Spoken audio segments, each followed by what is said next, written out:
Bonjour et bienvenue dans cette nouvelle revue de presse d'articles que vous avez préférés d'Aerocosmos du mois de juillet et du mois d'août, avec cette semaine la Russie qui relance ses ambitions dans le domaine des porte-avions, le salon aéronautique de Farnborough qui s'est conclu par une victoire de Boeing sur Airbus, l'Italie qui fait voler son nouvel hélicoptère de combat, le pseudo-satellite Zephyr d'Airbus qui s'est écrasé, mais on commence avec l'armée de l'air et de l'espace qui va certainement bénéficier d'une rallonge pour acheter de nouveaux Rafales dans le cadre des conséquences de la guerre en Ukraine.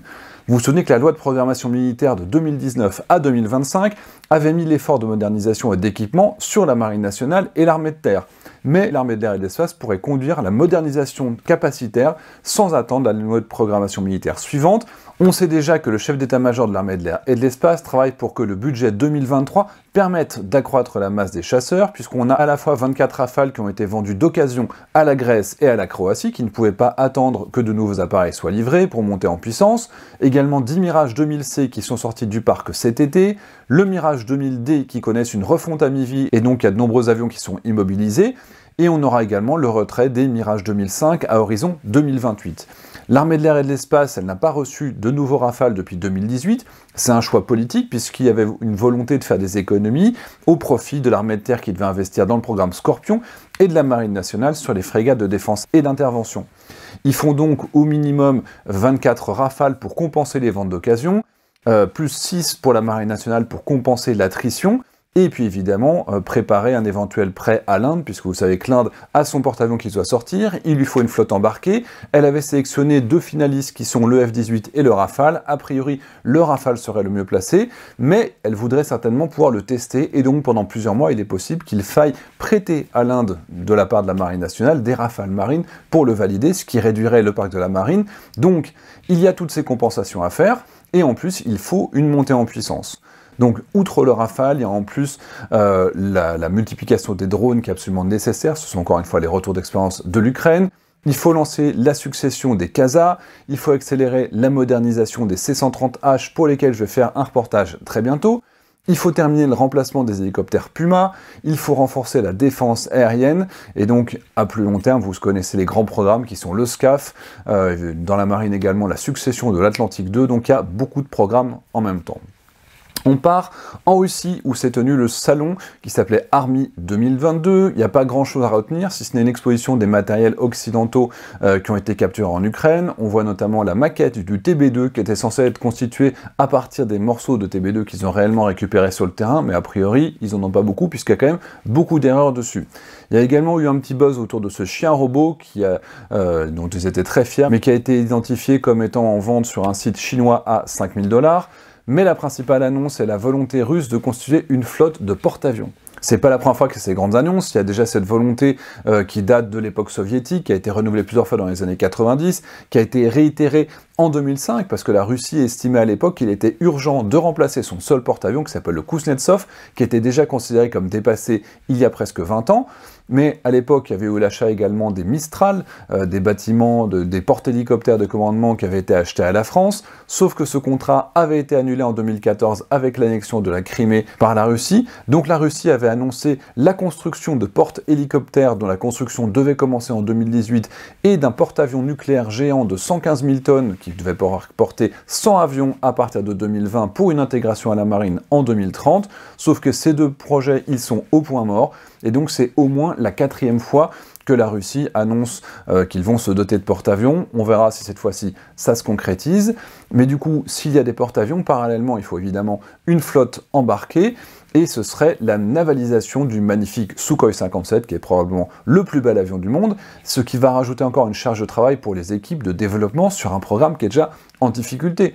Je vous rappelle que c'est un avion qui est présenté comme étant de 5e génération, dont le concept remonte au début des années 80. À l'époque, c'était un appareil qui se voulait l'équivalent du F-22 américain, qui est développé plus ou moins à la même époque. Le premier vol du Sukhoi 57, c'est seulement en 2010, et aujourd'hui, en 2022, il n'y a que 5 avions qui ont été livrés à l'armée de l'air russe. C'est un appareil qui devait disposer d'une faible signature radar, grâce à des formes spécialement étudiées et des revêtements qui doivent absorber les ondes, mais le faible niveau de furtivité qui a été observé a entraîné l'abandon du programme par l'Inde en 2018, et en effet, il suffit de regarder les images qui permettent de clairement douter de la réelle furtivité de l'appareil. On voit les jointures, on voit les rivets qui sont très visibles, les entrées d'air qui sont bien droites au lieu d'être en S, comme on le voit par exemple sur le J20 ou sur la F-35. Et d'ailleurs, le développement du moteur qui est dédié à l'appareil, qui devait être spécifique, n'a pas été réalisé. Donc ça aussi, c'est un problème de furtivité. Il émet énormément de chaleur par rapport aux appareils furtifs.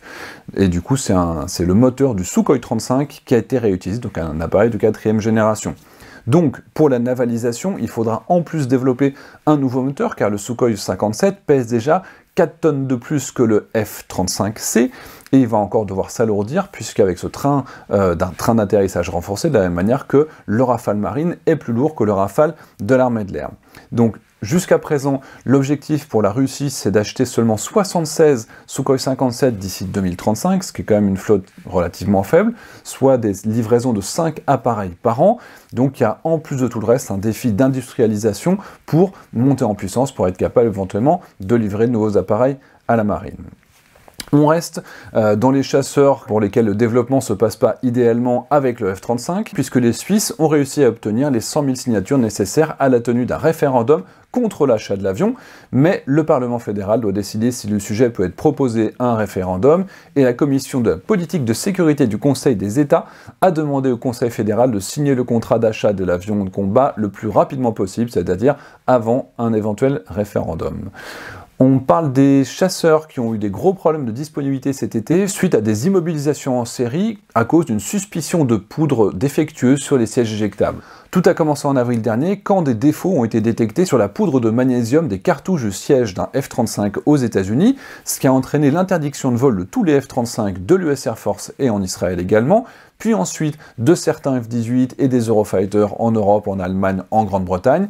Et finalement, après inspection, tous les avions ont pu reprendre les vols sans qu'aucune cartouche défaillante n'ait été détectée. Donc beaucoup de précautions et finalement, heureusement, peu de problèmes. On part en Italie, qui avance pour ses hélicoptères de combat avec le premier vol de l'Augusta Westland AW249 qui doit remplacer le AW129, le Mangusta, à partir de 2025.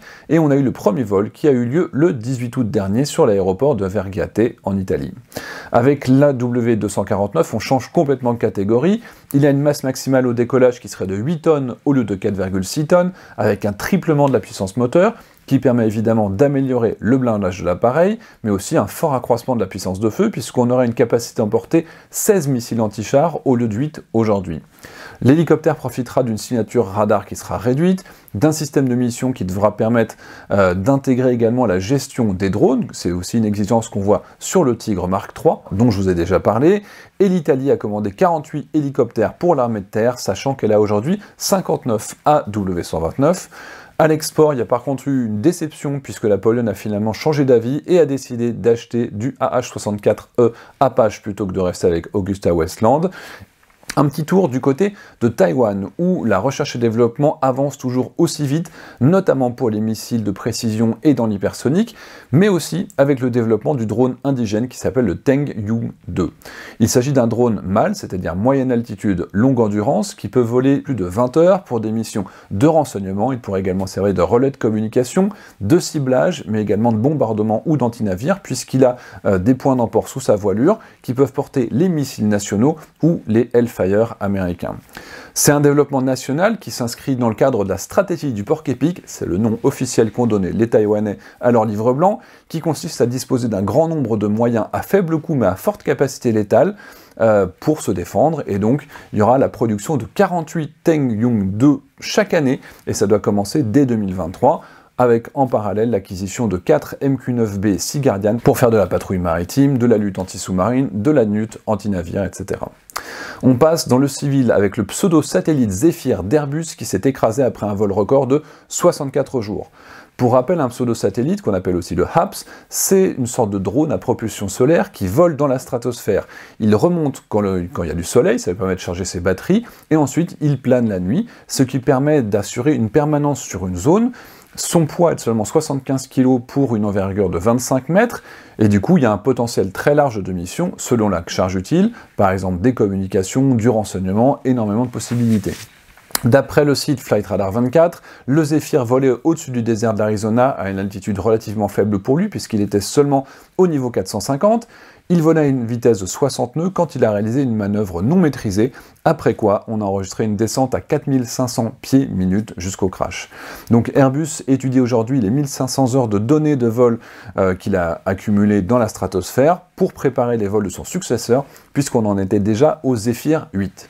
Parallèlement, à noter le 4 septembre que la Chine a fait voler pour la première fois son Daystar 50, donc eux aussi ils essaient de se lancer dans ce domaine. On monte encore plus haut avec le télescope spatial James Webb qui a été lancé le 25 décembre dernier, qui a fait sa première découverte majeure.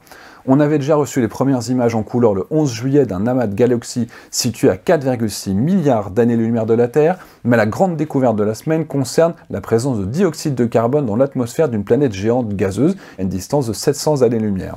D'après le CNRS, ce premier résultat fournit des informations importantes sur la composition et la formation des planètes, et c'est vraiment de bon augure pour la capacité du télescope James Webb à détecter et mesurer le dioxyde de carbone dans des atmosphères plus minces de petites planètes rocheuses comme la Terre. Un petit mot de Boom Supersonic qui développe son avion de ligne supersonique qui s'appelle l'Overture, qui doit pouvoir voler à Mach 1,7 avec 88 passagers à bord, qui a déjà reçu 206 commandes dont Virgin, United Airlines, American Airlines, Japan Airlines, mais qui a aussi reçu le soutien de l'US Air Force pour éventuellement développer un avion présidentiel Air Force One.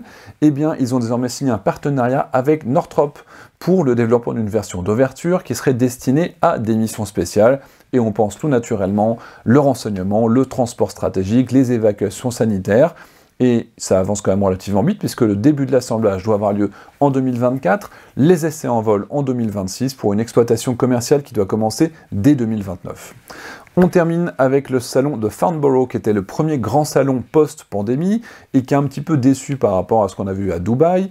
Airbus, de son côté, ils ont vendu 12 Airbus A220 à Delta, 17 A321 Neo à LATAM, 56 A320 Neo à EasyJet. Ils ont signé un partenariat également avec CFM pour développer les moteurs de nouvelle génération qu'on appelle les Open Rotor et qui pourront être testés sur un Airbus A380 qui servira de banc d'essai.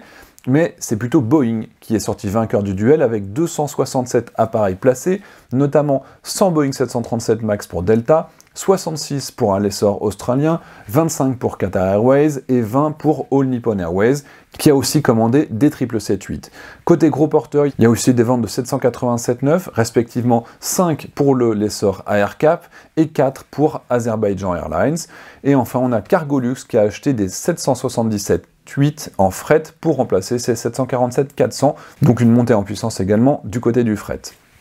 Pour les petits appareils, on a ATR qui a vendu 63 avions, ce qui est du coup beaucoup, ils sont toujours leaders sur leur marché, et Embraer seulement 20 E195-E2 pour porteurs, ainsi que 7 E175. On finit avec les hélicos, avec Airbus Hélicoptère qui a annoncé 3 contrats pour 15 H135 et H145 au profit du Maroc, du Royaume-Uni et de l'Allemagne. Et au niveau technologique, on a vu les premiers eVTOL de Eve de Embraer, avec la première présentation officielle de la maquette grandeur nature. On a la société H55 qui va développer un kit de conversion électrique pour les Piper Archer. On a MBDA qui a réalisé une démonstration du premier essai de son arme laser qui s'appelle le Dragonfire. Donc il y a aussi beaucoup d'événements qui ont eu lieu autour de ce salon en même temps, mais pas forcément autant d'activités, pas autant d'avions présentés et pas autant de visiteurs que d'habitude. Dans le Air et Cosmos de la semaine, ne ratez pas l'excellent focus sur les moyens aériens de lutte contre les incendies. Il y a les détails sur les moyens, il y a eu l'aide de la Grèce, de l'Italie qui ont envoyé des CL415, également la Suède qui a fourni des Air Tractor. Au total, les moyens français ont réalisé 7152 largages cet été, donc c'est beaucoup. Et on souligne également la location d'hélicoptères des H215 et H225 à la société Air Telis, mais aussi des Truche 710 de Aria Fighter, dont je vous avais déjà parlé avec la société Plisa, qui est exploitée notamment en Algérie et en Espagne. Et eux, de leur côté, ils ont fait 170 largages au profit du SDIS de l'Hérault. Donc lisez vraiment ça, c'est intéressant. Il y a également toutes les informations sur l'A400M, l'utilisation des drones en lutte contre les incendies, les options, la montée en puissance. On verra un petit peu comment ça évolue. J'espère que ça vous a plu. N'hésitez pas si vous avez des questions. Et je vous dis à très bientôt pour une nouvelle revue de presse Air et Cosmos.